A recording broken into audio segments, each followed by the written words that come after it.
Ladies and gentlemen, welcome to the latest episode of Birds vs. Boys. We are 2 weeks, I will say again, 2 weeks out from the NFL draft.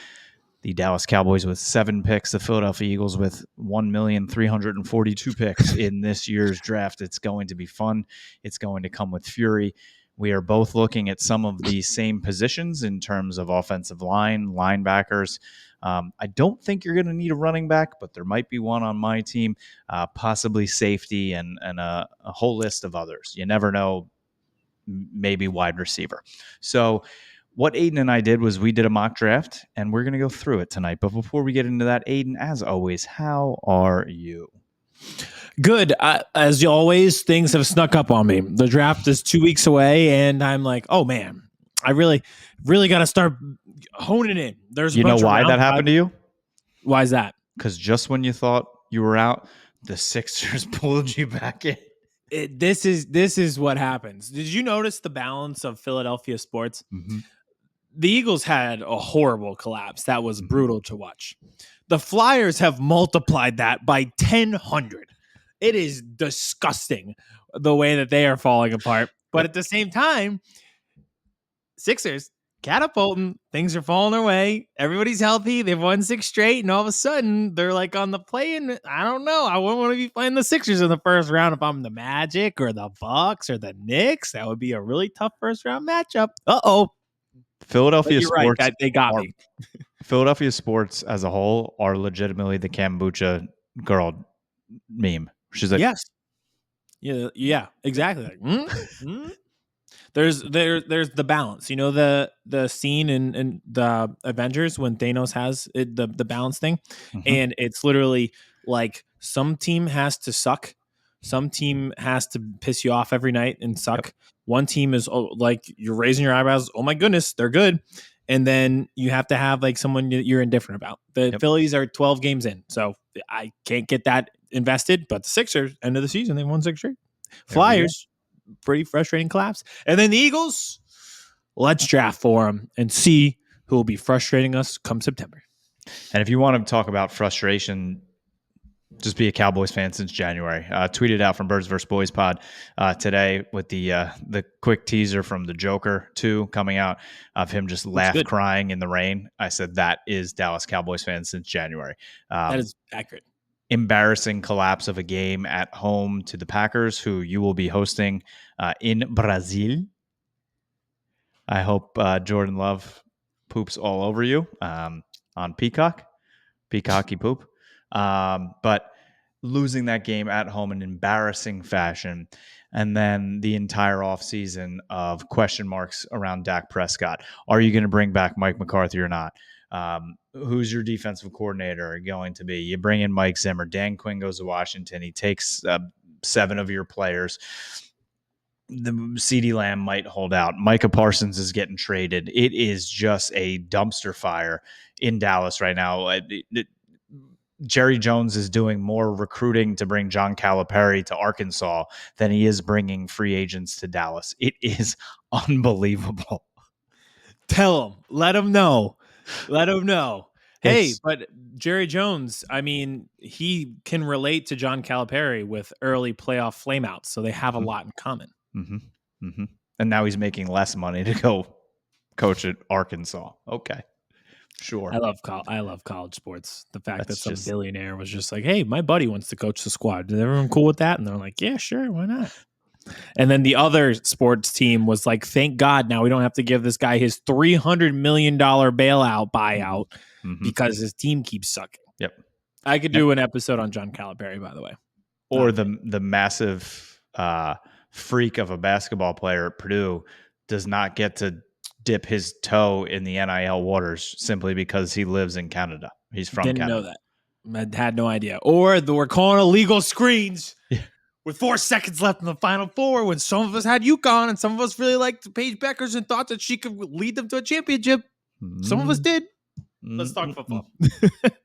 All right, let's get into this draft. So Aidan and I, like we said, we've done multiple mock drafts. So if you're watching here on YouTube and you want to kind of go back and see what we've done, you can click on over after you're done watching this and watch some of our earlier mock drafts.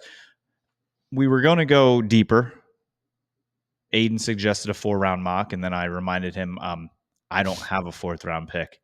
Aidan, do you remember why I don't have a 4th-round pick? Trey Lance is the second coming of Dak Prescott, I think. Oh, maybe. Where do we maybe land on even that? better. Or maybe the second coming of Dak Prescott might be in this mock draft that we're going to be doing. So stay tuned. But we're going to do 3 rounds here. I'm going to have 3 picks. Aidan has 4? 4. Yep. I have 4 2 picks. second rounders. Yep. No trades. That was a big thing. Yeah. Wait, hold on. Why don't we have that second round pick again? I don't remember. Why do you? We did both get offered trades we would have accepted. Yes. But for the sanctity of the mock, we kept it square. Yeah, I think that's very important right now because well, let's get into it and where I picked and why trades may have been necessary. So the Eagles start at pick 22. Right before them, Nate Wiggins went off the board, a corner. I don't know how much they love him, but they do need cornerbacks. And then Amarius Mims and Troy Fatanu were the 2 picks before that. Those are 2 guys I could actually see them drafting, and I know that they love Fatanu. So and to that see killed him go both off of us. the board, that was both of us. That was tough for both of us to see him go off the board at pick 20. He went to the Bengals. That is a home run for them. That leaves us. There were a lot of trades. I think if something like that happens, the Eagles may trade back. You may see them trade back and stockpile picks. But for the sake of the mock draft, again, we did no trades, and I took Cooper DeJean. I know what his name is, but he is DeJean as soon as he comes to Philadelphia. He had his combine this week. He tested athletically through the roof and everything. He tested athletically through the roof in my brain. And what I mean by that is I watched his basketball highlight tape in high school, and I'm sold. That's all it takes. You show me one white boy catching a dunk off the backboard, and I'm in. I don't need to see football highlights. I saw him catch an alley-oop off the backboard. You know how many white people that can do that? Not many. I'm in. But again, the Eagles have prioritized athleticism metrics in recent drafts. He tested incredibly athletically at his combine, something that we expected. And he's very versatile, can play corner. He's a punt returner, can play safety. They can play up at the line, kind of like Chauncey Gardner-Johnson. So I went with DeJean at pick 22. Cowboys came up at 24, and I think we kind of know, for the most part, the blueprint of this draft. We don't know the order in which they're going to take these positions, but I think we pretty much know they're going to take probably 2 offensive linemen in this draft. They're going to draft a running back. They're going to draft a linebacker, and we'll see what else within the 7 picks, or if they create themselves another pick or 2 by moving back, which it would not surprise me if they are not picking at 24 when 24 comes up. They may be picking later end of the first or early in the second. It's kind of what they did multiple times when they've brought in offensive linemen. So we will see.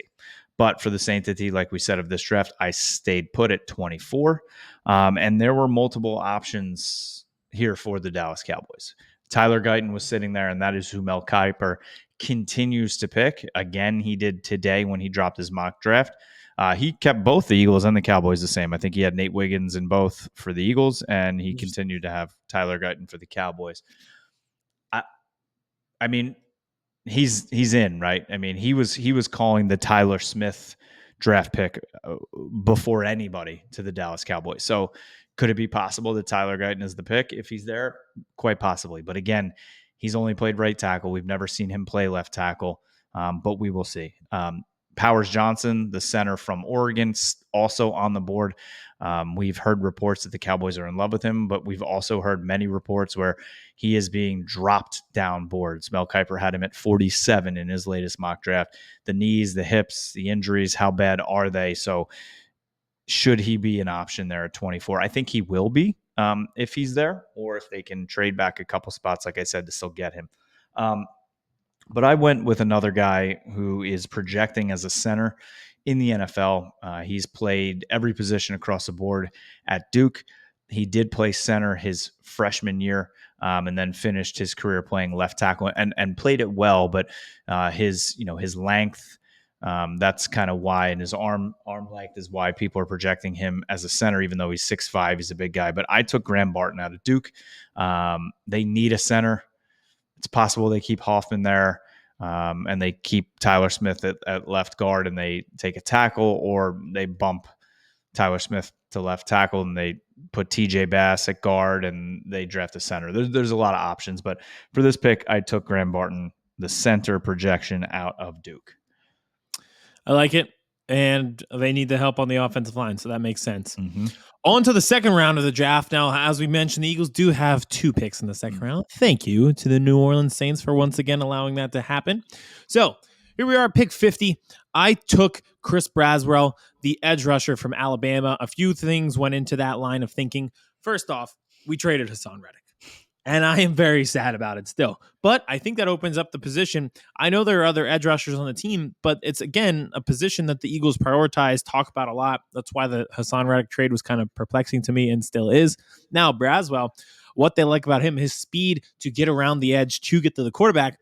It's almost like I'm chasing the high of watching Hassan Reddick again by getting someone like that. Also, something I liked about him, the relentless motor that people talk about. I'm a little leery because this is just a personal thing. That was like the main part for Derek Barnett. I was like, well, he has a high motor. Like, well, does he do anything else well? No, but he tries hard and he has a relentless motor. I'm like, okay, well, he gets penalties well. His motor goes too fast sometimes. Mm-hmm. So I love relentless motor because it means that you are someone who is trying hard. I think I'm just scarred by the Derek Barnett thing. That is a kind of talking point that comes up around Braswell. But again, it's the Alabama pipeline. It's an edge rusher of speed. I think these are things that the Eagles like, so I'm just trying to pair it there. Now, on to pick 52, back to the Eagles. We need a guard. I don't know how much they trust Tyler Steen at this point. Cam Jurgens is going to be moving over to center. They locked up the rest of the offensive line, that's for sure. Dickerson and Bellotta are getting paid. So let's add to that.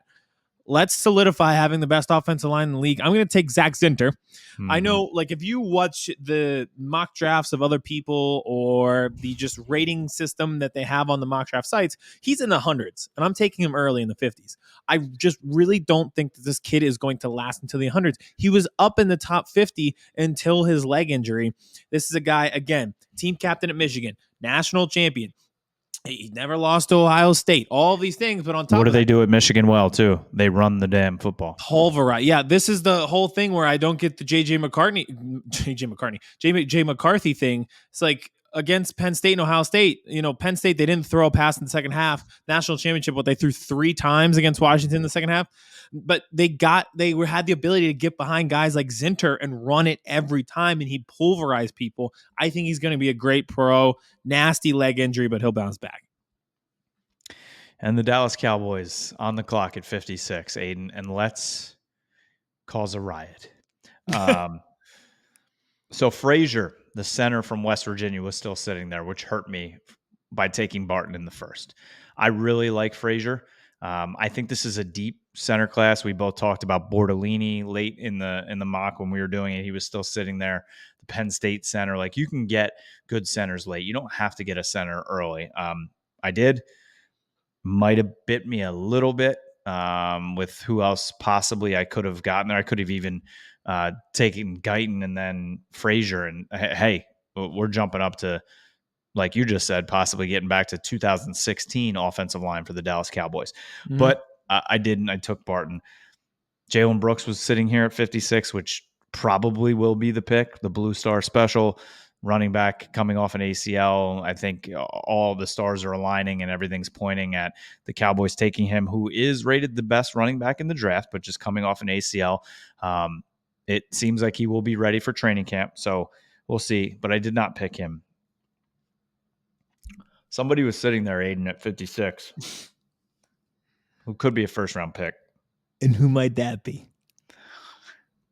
We talked earlier in the show about Trey Lance being the second coming of Dak Prescott, maybe gave up a 4th-round pick. Contract issues, I guess you could say, with Dak Prescott playing this year out as of now on this prove-it kind of deal. Dallas Cowboys haven't taken a quarterback in the first couple rounds of the draft since Troy Aikman. Michael Penix Jr. sitting there at 56. I mean, they haven't made a splash yet this offseason. And all Cowboys Nation is crying, bitching, and complaining. Is this the time old Jera swings that old hog around and says, listen, here we go, boys.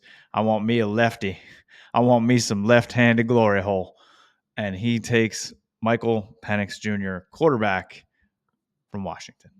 That And would not all be a hell break. And you know what? Also, does Jerry like non-stop ratings and talk? And this second round pick would get more talk on every airwave than every single first round pick combined. Hey, first off, you said it'd be a splash. That would be a tidal wave.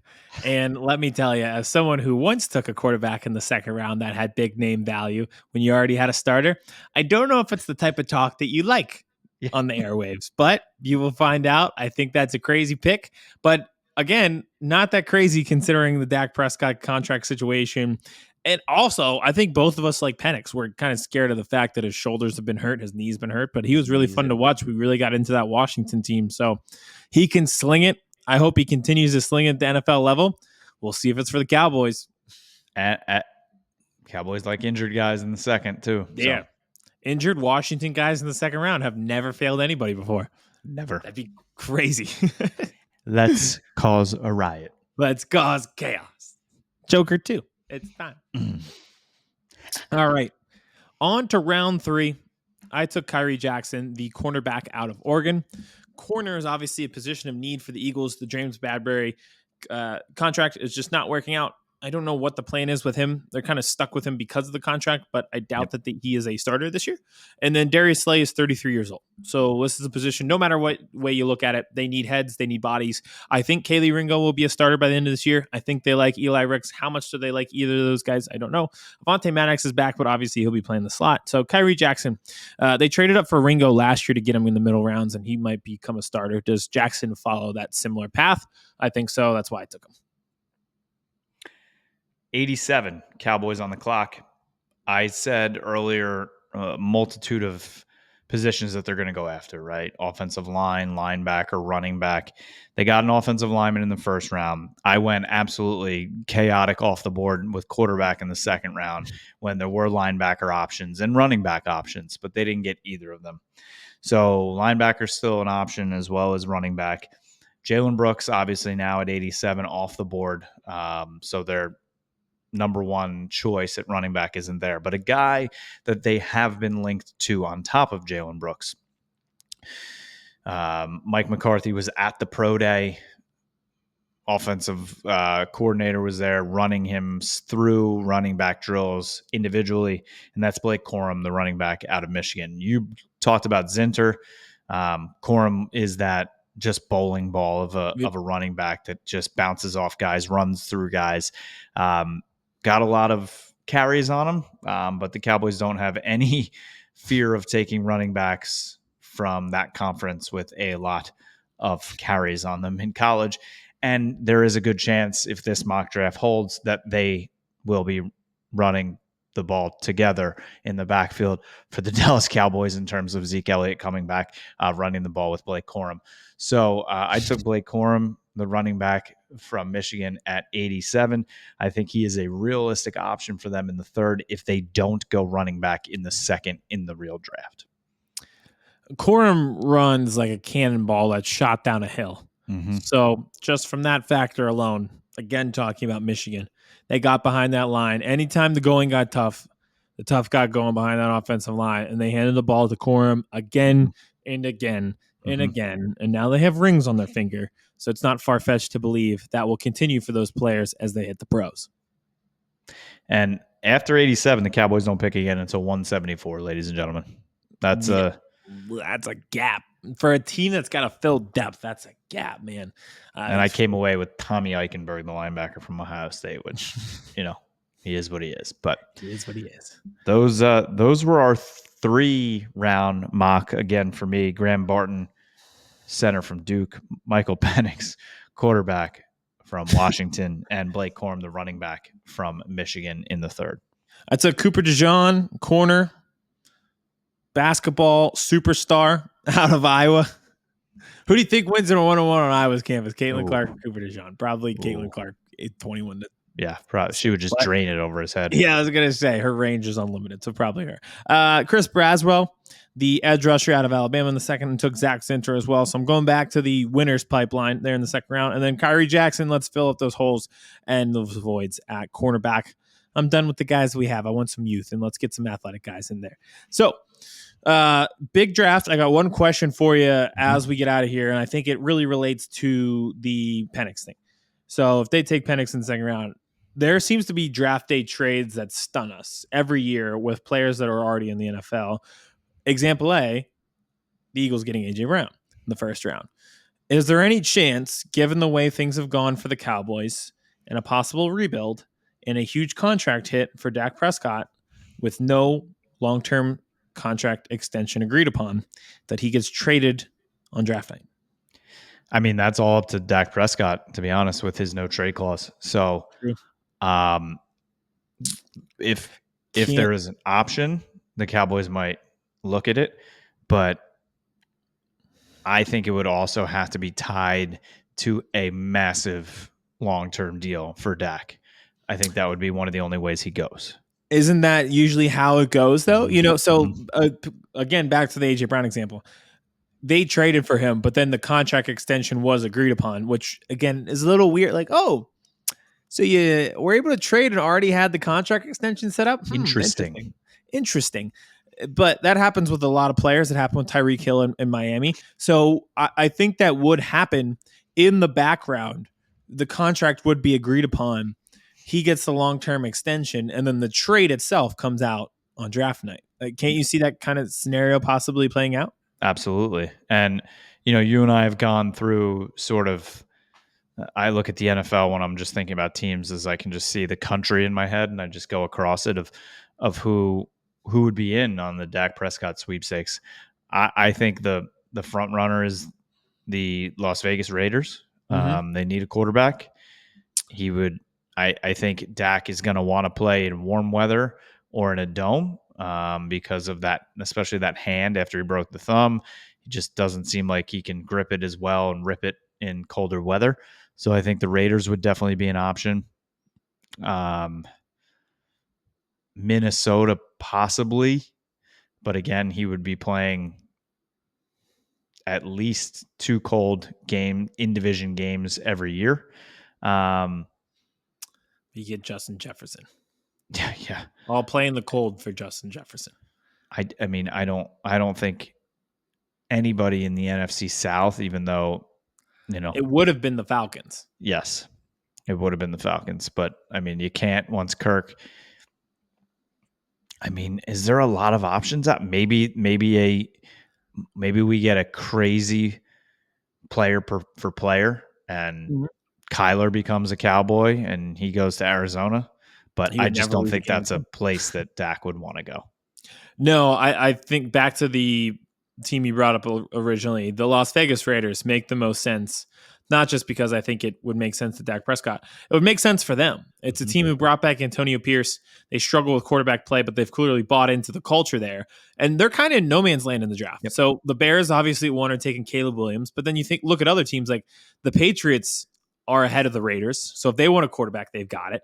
The Commanders, correct me if I'm wrong, ahead of the Raiders. Yep. So they're kind of in this no man's land there where Drake May, Jaden Daniels, and Caleb Williams are off the board before they even draft. And you're saying, okay, well, what about us? And then you Yep. turn to Dak Prescott and you're like, okay, let's speed this system up and let's buy into a sure thing in Dak versus, Jaden Daniels. You're like, he played 5 years in college, and his stats were great when he's thrown to Malik Neighbors, but it took 5 years to get there. And at Arizona State, he wasn't a draft prospect, Yep. Yep. And we know Dak is good. And I think it would be a perfect spot for Dak, right? He wouldn't be America's darling / America's hated boy. He wouldn't be on Get Up every single morning and all those other shows. He would be able to do his thing in Vegas, which is a fun town, and play for a coach that seems like all the players want to play for, throw to one of the best receivers in the league, and, try and compete with Patrick Mahomes for division titles, which, that doesn't sound like fun. But I think if he goes anywhere, I think the Raiders make the most sense right now. It does, and it would make sense for the Cowboys too. Well, the trading franchise quarterbacks never make a ton of sense, but if push comes to shove, they do make sense because you get a top 10 pick and you get the salary cap relief from it. So then you're able to start building back after a free agency not doing anything. So yeah, I think it's good.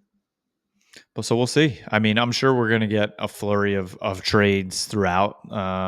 We always do, whether it be picks or players. There will be at least one wow moment in that first round draft where we're like, oh my God, he's now a Packer. Like something. Or they drafted this guy. Yep. Someone will trade up for Brock Bowers at pick 6, and we're saying, wait, really? Like what? Something will happen. Yep. But it will be crazy if it's like 4 straight or 5 straight quarterbacks at the top of the draft. It might be. It really might be. Would work perfectly for us. Yeah. Well, hey, I may need one. Kind of. Could be me. It could be you. Could be us. Crazy. All right. Well, thank you everybody for hopping on for this mock draft. Like we said, we are 2 weeks out from the NFL draft. Hit the comments section below if you're watching on YouTube and let us know what you think of the picks. If we're crazy, you can drown me in comments for taking Michael Penix. I love it. Make sure you're following us everywhere on social media, Birds vs. Boys Pod, Twitter, Instagram, TikTok, MySpace. We're everywhere. We will be doing a live stream during the first round of the mock draft, of the real draft, like we always do each year. Make sure you look out for the details on that. And anywhere you listen to podcasts, we are there. And I want to give Aidan, I want to end this to shout out to some of our dear friends who lost their shows this week. Bleeding Green Nation, Blogging the Boys, a lot of good people out there that their podcasts were kind of taken out from under them, and they're in limbo right now in no man's land. So we are feeling for you guys. We like so many of you guys that have been on our show. We've been on your shows. We appreciate it greatly. So especially RJ and Brandon, they do a great job in Philly and in Dallas. So it's tough to see, but I have no doubt they'll land on their feet and probably be even bigger than what they were. Yeah, everybody involved with SB Nation across the country lost their sports podcast this past week, which is, when you're doing something like this, it's jarring to see because a lot of those are people that you're looking up to. But like you said, or become friends with, like, through the screens, through the stuff like this. Exactly. So, but again, these are very talented people who will absolutely keep churning out the content that we like, and we'll continue to look up to them. And yeah, I think there's a lot of talented people who maybe I'm biased because we host a podcast, but I don't agree with the path of getting rid of podcasts on your platform. So I think there's going to be a lot of opportunities for those people, and I hope so. Looking forward to it. We need more opportunities for people like that and less opportunities for people like Skip Bayless. That's all I'm going to say. Yeah, true. I'm going to leave it at that. All right, ladies and gentlemen, thank you for watching. Thank you for listening. 2 weeks away. We're so close. So close. Enjoy it. Chris Hansen here, and I'm going to need you all to take a seat right over there and check out Birds versus Boys. I think you're completely right here, and I hate it. Yep. Hey, idiots. Stop doing dumb things. I got 2 phones. Upset alert. I might go insane. I think you're already there. There's no hope. Hope is gone. If this was an AFC North podcast, we'd be done in 15 minutes. Bob Hope. I'm going to drink bleach. That is the team you promised me you were going to be this year. This is the Consciously Hopeful podcast. I'll be watching.